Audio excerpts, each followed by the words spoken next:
So the company still searching a buyer for some or maybe even all of its assets. Yeah, it says it may pivot away from the closures if a buyer, which it's still searching for, suddenly emerges. Some things like that happen. But after months of struggling to review options to restructure debt and expressing doubts about its ability to keep operating, it pulled the trigger, filed for Chapter 11 bankruptcy in New Jersey Sunday.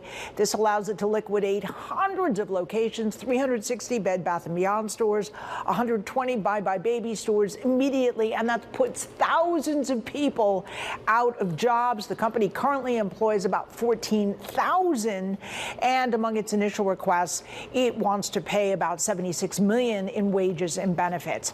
Now, the signs are already out in the stores. Everything must go. Court documents say the timing of the wind down is going to be swift.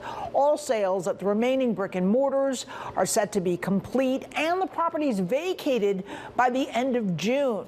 Now, customers have been told in an email the coupons will not be accepted after this week.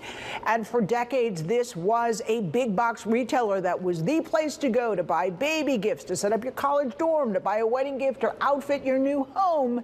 And unless a new buyer emerges, and it's pulled off a few long shots in the past year or so, it all comes to an end June 30th. And as you allude to, there's been a series of comeback attempts, right? So what ultimately went wrong? Well, a couple things.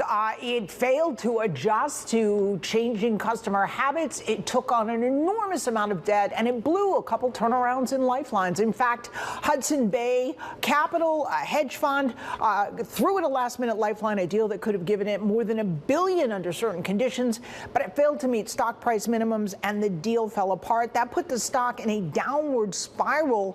Shares lost about 86% from early February when Hudson Bay first discussed a deal. Bed Bath & Beyond was founded in the early 1970s, grew into one of the biggest chains nationwide, and many believe this is not a case of, a demise in the face of the internet, but there were a series of very bad managerial decisions decade after decade that have brought it down.